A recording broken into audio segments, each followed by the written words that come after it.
అత్తా కోడలు. ఏంటి ఇప్పుడు రుబ్బుతున్నారు?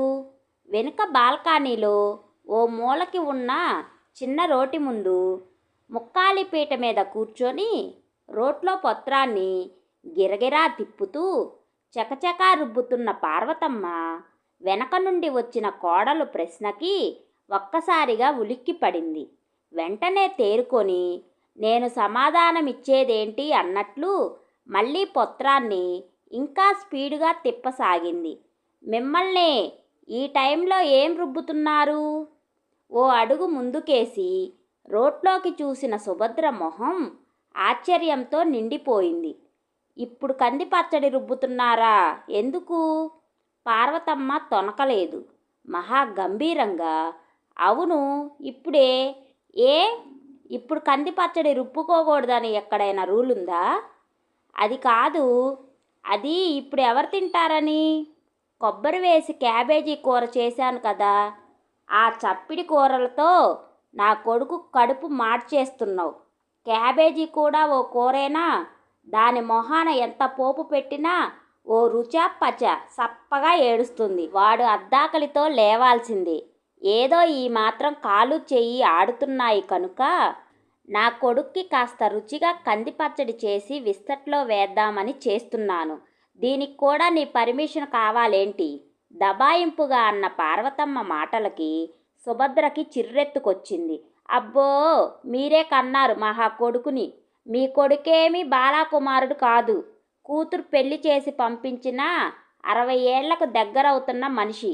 బీపీ, షుగరు అప్పుడే ఒంట్లోకి చేరాయి. అవన్నీ చూసుకుంటూ నేను జాగ్రత్తగా ఆయనకి వండి పెడుతుంటే మీకే ఏదో మహాప్రేమ ఉన్నట్లు ఈ రాత్రిపూట కందిపచ్చడి చేసి ఆయన విస్తట్లో వేస్తే ఆయనకు అరగొద్దు? తర్వాత ఏమైనా అజీర్ణం గట్రా పట్టుకుంటే ఎవరు పడతారు బాధ? నేనేగా. అలాంటి అజీర్తి రోగేమి కాదు నా కొడుకు. రాళ్ళు తిన్నా ఆరాయించుకోగలడు. నీకే ఎక్కడ రేని సుకుమారాలు.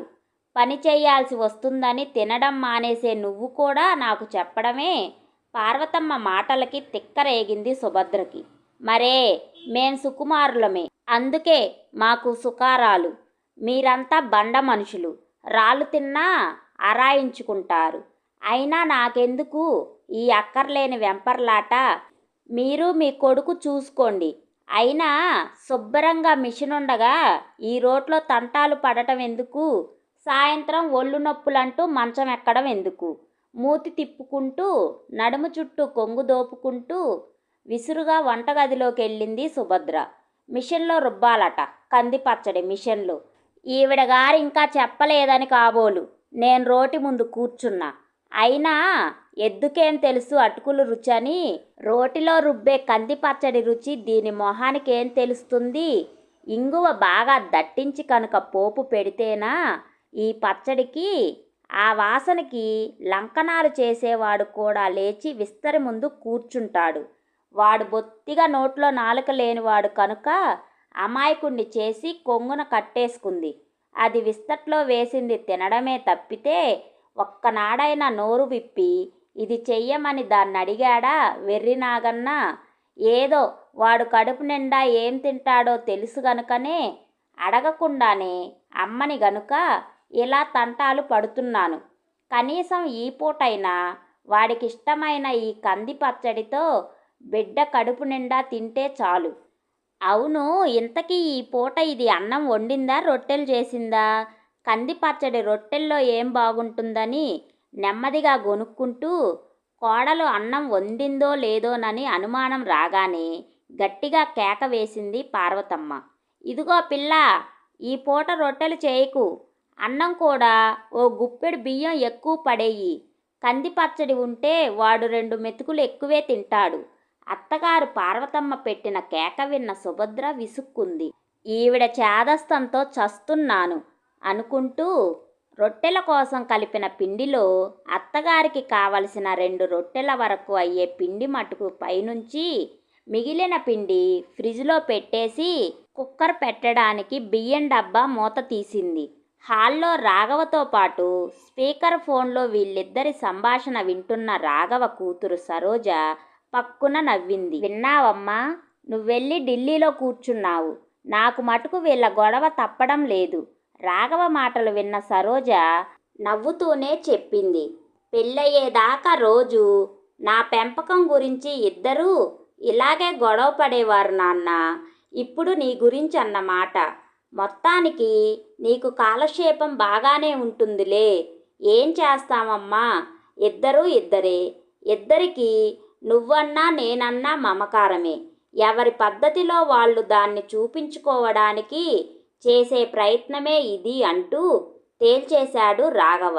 సరే నాన్న, ఈరోజు కుదరదులే కానీ రేపు మాట్లాడతాలే వాళ్ళిద్దరితో అంటూ ఫోన్ పెట్టేసింది సరోజ. రాఘవ తీరుబడిగా కూర్చొని టీవీలో క్రికెట్ చూడడం మొదలుపెట్టాడు.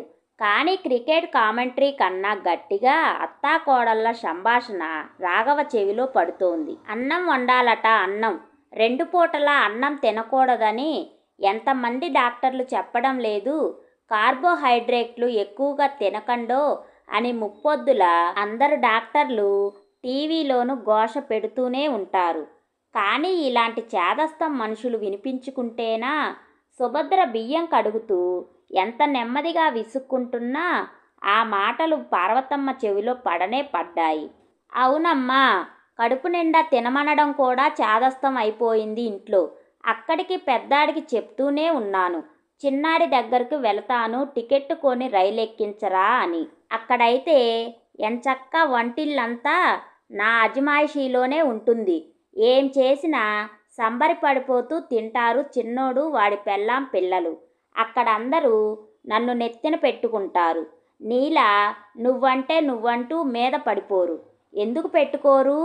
ఇద్దరూ ఉద్యోగాలేనాయే. ఇంటికి వచ్చేసరికి వేడివేడిగా వేపుళ్ళు, కందిపచ్చళ్ళు చేసి పెడితే తినడానికే అయ్యో పెద్దావిడ చేత చేయించుకుంటున్నామే అన్న ఇంకిత జ్ఞానం కూడా లేదు వాళ్ళకి. అలాంటి వాళ్ళే నచ్చుతారులేండి మీలాంటి వాళ్లకు. తియ్యగా కబుర్లు చెప్పి ఇంటెడు చాకిరీ చేయించుకుంటారు. అక్కడికే వెళ్ళండి. ఎవరొద్దన్నారట? మరే నీ పర్మిషన్ కోసమే చూస్తున్నాను పాపం నేను.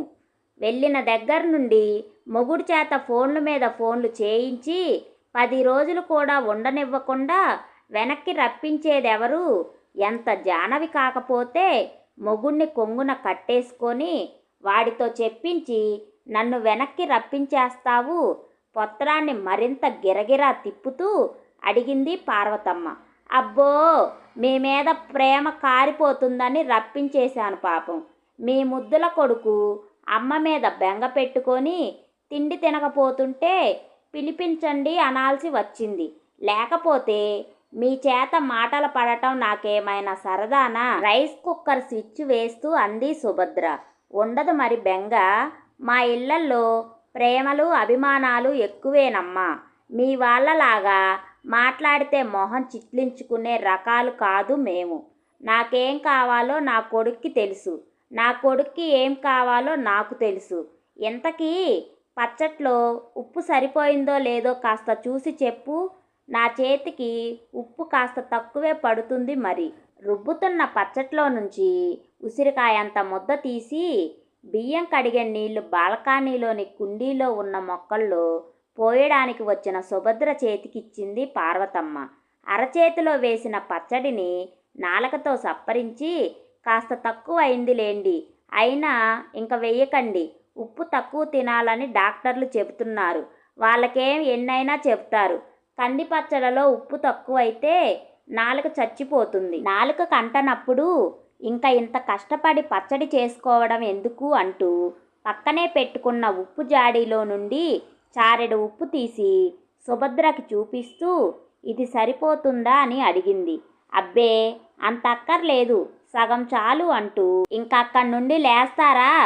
ఇప్పటికే ఆ కాళ్ళు కుదుములు కట్టేసి ఉంటాయి, చెయ్యి అందించమంటారా అంటూ చెయ్యి చాపింది సుభద్ర. ఇంతలో హాల్లో నుండి రాఘవ, సుభద్ర, నీకేదో ఫోన్ వచ్చింది అని పిలవడం వినిపించింది. అదిగో ఏదో ఫోన్ వచ్చిందంట, నువ్వెళ్ళు తల్లి, నా తంటాలేవో నేను పడతాను అంటూ పత్రాన్ని మళ్ళీ తిప్పటం మొదలుపెట్టింది పార్వతమ్మ. ఇంకా ఏం చెప్పినా ఆవిడ వినదని నిర్ధారించుకొని హాల్లోకి వెళ్ళింది సుభద్ర. వసంత ఫోన్ అంటూ ఫోన్ అందించాడు రాఘవ. వసంత వీళ్ళ ఫ్లాట్కి ఎదురుగా ఉన్న ఫ్లాట్లోనే ఉంటుంది. రోజు కాసేపు కబుర్లు చెప్పుకుంటే కానీ ఉండలేనంత మంచి ఫ్రెండ్స్ ఇద్దరు. వచ్చే నెలలో వసంత తమ్ముడి పెళ్ళి. అందుకోసం షాపింగ్ హడావిడిలో పడి ఈ మధ్య కలుసుకోవడం కుదరడం లేదు. ఏంటి వసంత ఈ టైంలో? ఒక్కసారి రాగలవా సుభద్ర? మా తమ్ముడు పెళ్ళికి పట్టు చీరలు కొన్నాం నేను అమ్మ. అందులో ఏవి ఎవరికి బాగుంటాయో కాస్త చూసి చెప్తావని అంది అవతల నుండి వసంత. పట్టు చీరలన్న మాట వినగానే సుభద్ర మొహం మందారంలా విచ్చుకుంది. ఏం చీరలు కొన్నారు? కంచా బెనారసా అని అడిగింది ఆతృత ఆపుకోలేక. అవి ఇవి అన్నీ కొన్నాం. నువ్వొక్కసారి వచ్చి చూసి ఎలా ఉన్నాయో చెప్పు. ఇదిగో ఇప్పుడే వస్తున్నా అంటూ వీధి గుమ్మం వైపు వెళ్ళబోయి మళ్ళీ ఏదో గుర్తొచ్చినట్లు వెనక్కి వచ్చి వంటింట్లో పార్వతమ్మ కోసం చేసి పెట్టిన టిఫిన్ డైనింగ్ టేబుల్ మీద కనపడేలా పెట్టి రాఘవకి విషయం చెప్పి ఎదురు ఫ్లాట్కి వెళ్ళింది సుభద్ర. ఓ అరగంట అయ్యాక పార్వతమ్మ వచ్చింది రాఘవ దగ్గరికి. ఒరే అబ్బాయి అంటూ, టిఫిన్ తిన్నావా అమ్మా అని అడిగాడు రాఘవ. ఆ తిన్నాను కానీ అంటూ మాటని మధ్యలోనే ఆపేసింది పార్వతమ్మ. ఏం కావాలమ్మా? మీ ఆవిడ ఏది రహస్యంగా అడిగింది. ఎదుటి ఫ్లాట్ వసంత ఏవో చీరలు చూడమని పిలిస్తే వెళ్ళింది అంతే రహస్యంగా చెప్పాడు రాఘవ. నీతో ఓ మాట చెప్పాలిరా అంది దగ్గరగా వచ్చి సోఫాలో కూర్చుంటూ. ఇంకాస్త దగ్గరికి జరిగాడు రాఘవ. రేపు శ్రావణ మాసానికి మీ ఆవిడికి జరీగల్లున్న కంచిపట్టు చీర కొనరా అంది నెమ్మదిగా. అదేంటమ్మా అని ఆశ్చర్యంగా అడిగాడు రాఘవ. పాపం వెర్రి పిల్ల, ఎప్పటి నుంచి దాని మనసులో ఈ కోరిక ఉందో మొన్న ఫోన్లో వాళ్ళ అక్కతో అంటుంటే విన్నాను. ఇన్నేళ్ల నుండి పాపం మనం ఏది కొంటే అదే కట్టుకుంటుంది కానీ ఎప్పుడూ నోరు తెరిచి నాకు ఇది ఇష్టం అని చెప్పలేదు. నువ్వేమీ లోటు చేశావని కాదనుకో, కానీ ఇన్నాళ్ళు పిల్ల పెళ్ళి బాధ్యత ఉంది కనుక ఇద్దరూ పొదుపుగా సంసారం చేసుకుంటూ దాన్ని ఓ ఇంటి దాన్ని చేశారు. ఇప్పటికైనా కాస్త దాని ఇష్టాలు చూసి చేస్తుండు అంది. అలాగే అమ్మా అన్నాడు రాఘవ గొంతు నిండుగా. సరేరా అయితే నేనింకా పడుకుంటాను. కంది పచ్చడి చేశాను, మర్చిపోతుందేమో వెయ్యడం.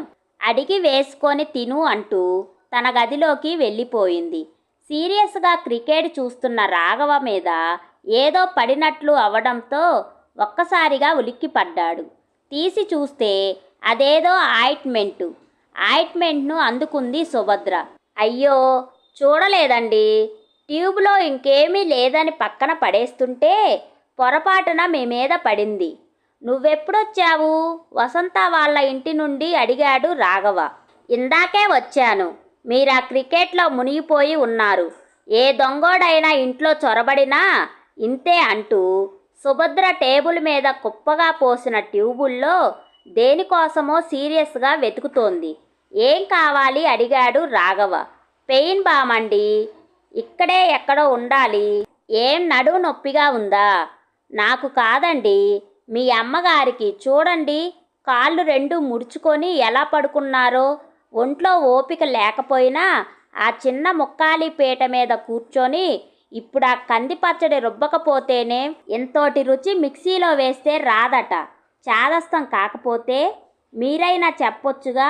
అబ్బే, గుళ్ళో విగ్రహంలా అన్నీ వింటూ అలా కూర్చుంటారు తప్పితే పెదవి మెదపరుగా అంటూ అటు పక్కన దొరికిన పెయిన్ బామ్ ఆయింట్మెంట్ పట్టుకొని పార్వతమ్మ గదిలోకి వెళ్ళిన సుభద్ర మాటలు అక్కడ నుండి హాల్లో ఉన్న రాఘవ చెవిలో కూడా పడ్డాయి.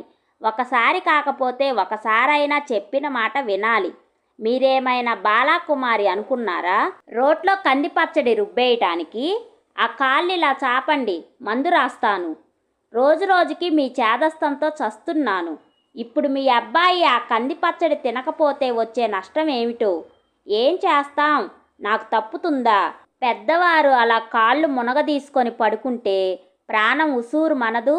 ఇదిగో ఇప్పుడే చెబుతున్నాను, మీరు మళ్ళీ ఇలాంటి బండ పనులు జోలికి వెళితే మటుకు నేను మా పుట్టింటికి వెళ్ళిపోతాను. మీరు మీ అబ్బాయికి కంది పచ్చడి రుబ్బి పెట్టుకుంటారో కందా బచ్చలే చేసుకుంటారో మీ ఇష్టం. ఆ మాటలన్నీ వింటున్న రాఘవ ఈ అత్తాకోడళ్ళకి తను తన కూతురు కన్నా వాళ్ళలో వాళ్ళకే ఒకరంటే ఒకరికి మహా మమకారం అనుకొని నవ్వుకున్నాడు. Thanks for watching. ఈ స్టోరీ కనుక మీకు నచ్చినట్లయితే ప్లీజ్ లైక్ చేయండి, షేర్ చేయండి, మా ఛానల్ని సబ్స్క్రైబ్ చేసుకోండి.